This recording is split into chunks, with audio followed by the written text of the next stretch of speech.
The unexpected table. The afternoon light filtered through the tall windows of the restaurant, casting golden patterns across the wooden floors. Emily Roberts stood near the entrance, her hands clasped nervously in front of her light blue nurse's uniform. She had come straight from her shift at Memorial Hospital, barely having time to fix her blonde hair into a neat bun. Her best friend Rachel had been insisting for months that Emily needed to get back into dating.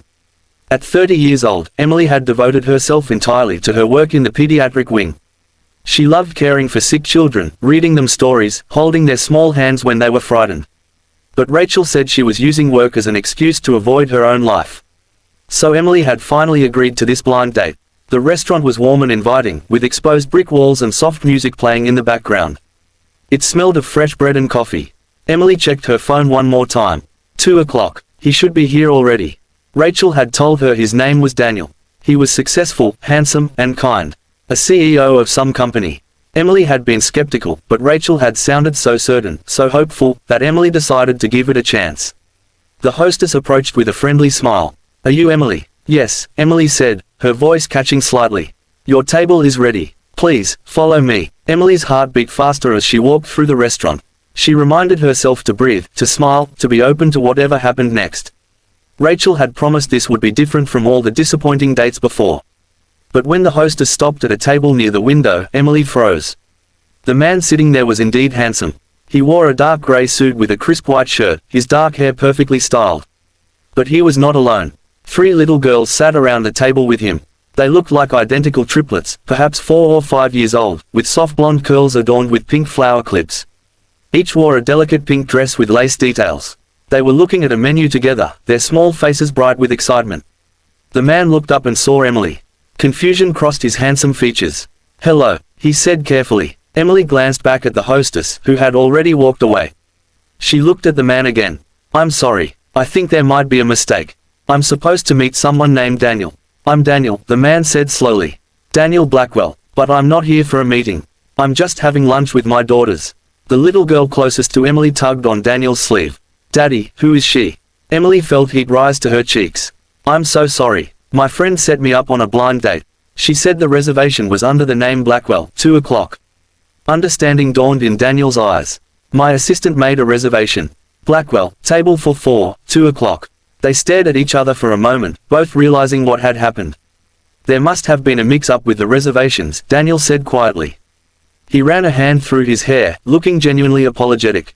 "I'm really sorry about this confusion. Is she going to eat with us?" One of the triplets asked, her blue eyes wide and curious. "Sweetheart, I don't think," Daniel began. "Please," another triplet interrupted. "We like her. She looks nice." Emily looked down at the 3 hopeful faces. Something in her chest tightened. These little girls reminded her of the children she cared for at the hospital. They had the same innocent hope, the same openness. And their father, despite his expensive suit and CEO title, looked tired. Not unkind, just tired. This was not the blind date Emily had prepared herself for.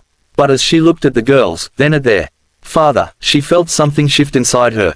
"If it's all right with you," Emily said softly, "I'd like to stay."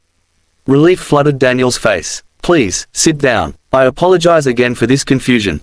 These are my daughters, Sophia, Isabella, and Olivia." "Those are beautiful names," Emily said as she sat down. "I'm Emily. Are you a doctor?" Sophia asked, pointing at the stethoscope around Emily's neck. "I'm a nurse," Emily explained. "I work with children at the hospital. I help take care of them when they're not feeling well." "Do you give them shots?" Isabella asked, looking worried. Emily smiled gently. "Sometimes, but only to help them feel better. And I always hold their hand and tell them it will be okay." "That's nice," Olivia said quietly. "When Mommy was sick, the nurses were very nice to her." A shadow passed over Daniel's face. He reached over and stroked Olivia's hair. "Yes, they were, sweetheart." Emily understood immediately. She had seen that look before, that particular kind of grief. "I'm sorry," she said softly to Daniel. "Thank you," he replied, meeting her eyes. "It's been 2 years now. We're doing okay, most days." Lunch unfolded slowly and naturally. Daniel explained that he ran a technology company, but that his real priority was his daughters. His mother helped with childcare, and he had a wonderful nanny, but he never missed important moments.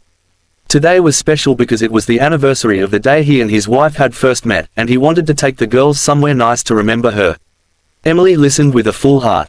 She told them about her work in the pediatric wing, about painting murals with the children, about the way their laughter could light up even the hardest days. Why don't you have kids?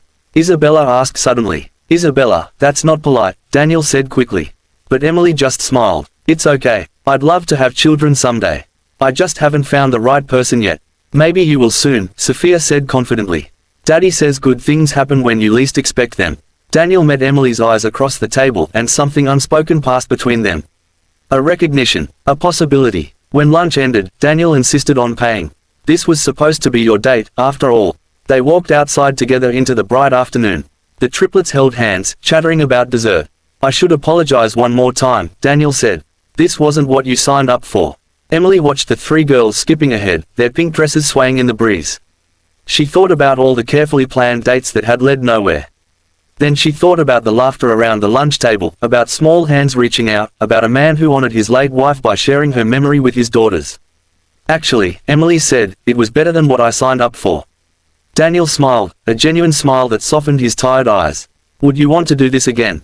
Intentionally this time. Fair warning, it's a package deal. Emily looked at him, at the vulnerability beneath his confident exterior. She thought about her empty apartment, about the life she had built around other people's children while avoiding the possibility of her own family. A package deal, she said warmly, sounds exactly right. As they exchanged phone numbers in the golden afternoon light, Emily realized that sometimes the best moments in life are the ones that catch you completely off guard. The ones you never planned.